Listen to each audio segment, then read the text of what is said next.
Assalamualaikum warahmatullahi wabarakatuh. Kembali lagi bersama saya Anggi Nuraisa dari kelas 12 MIPA 4. Pada materi kali ini saya akan membahas tentang teori relativitas. Nah, teori relativitas itu adalah kerangka teori fisika yang menjelaskan bagaimana ruang dan waktu saling terkait. Teori ini terdiri dari dua bagian utama, yaitu teori relativitas khusus dan teori relativitas umum. Pada dasarnya, teori relativitas mengatakan bahwa kecepatan cahaya konstan dalam ruangan vakum adalah sama untuk semua pengamat, tidak peduli seberapa cepat mereka bergerak atau seberapa cepat sumber cahaya itu bergerak. Nah, untuk contohnya mari kita bayangkan dua orang, Ani dan Budi. Ani diam di bumi, sementara Budi naik pesawat ke luar angkasa yang bergerak dengan kecepatan sangat tinggi. Menurut teori relativitas, waktu bagi Budi akan berjalan lebih lambat dibandingkan dengan Ani. Jadi, jika Budi pergi selama setahun menurut jamnya, bagi Ani mungkin berlalu waktu yang lebih lama. Tentu saja efek ini tidak terasa dalam kehidupan sehari-hari karena kecepatan kita sehari-hari jauh lebih kecil daripada kecepatan cahaya. Namun, dalam kecepatan yang mendekati kecepatan cahaya, perbedaan waktu ini menjadi sangat signifikan. Nah, selanjutnya yaitu teori relativitas khusus yang dicetuskan oleh Albert Einstein. Sebuah kerangka teori fisika yang menjelaskan bagaimana ruang dan waktu saling terkait bagi pengamat yang bergerak dengan kecepatan yang berbeda.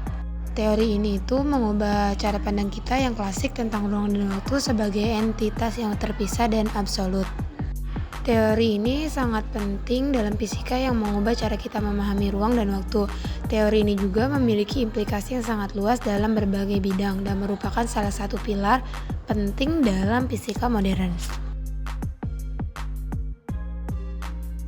Berikutnya yaitu relativitas umum yang juga dicetuskan oleh Albert Einstein, teori gravitasi yang lebih komprehensif daripada teori gravitasi Newton. Teori ini menjelaskan bahwa gravitasi bukanlah gaya tarik-menarik, melainkan akibat dari lengkungan ruang-waktu yang disebabkan oleh adanya massa dan energi. Gravitasi bukanlah gaya tarik-menarik seperti yang kita bayangkan, tetapi gravitasi itu efek dari massa dan energi yang membengkokkan ruang dan waktu. Ruang dan waktu itu seperti lembaran karet. Kalau ada benda berat atau massa di atasnya, lembaran itu akan melengkung. Nah, massa dan energi melakukan hal yang sama pada ruang waktu membuatnya melengkung. Keduanya dapat kita bedakan, seperti relativitas khusus itu membahas tentang apa yang terjadi pada ruang dan waktu bagi pengamat yang bergerak dengan kecepatan konstan. Sedangkan relativitas umum membahas tentang gravitasi dan bagaimana massa dan energi membengkokkan ruang dan waktu.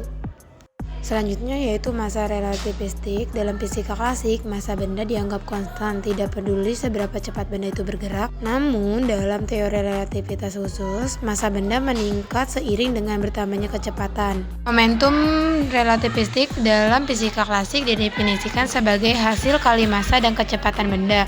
Namun, dalam relativitas khusus, momentum juga mengalami perubahan akibat perubahan massa. Terakhir yaitu energi relativistik adalah konsep kunci dalam teori relativitas khusus yang menjelaskan hubungan antara energi, massa, dan kecepatan. Konsep ini memiliki implikasi yang sangat luas dalam fisika dan teknologi, membantu kita memahami alam semesta dan mengembangkan teknologi baru. Nah, sekian penjelasan hari ini. Wassalamualaikum warahmatullahi wabarakatuh.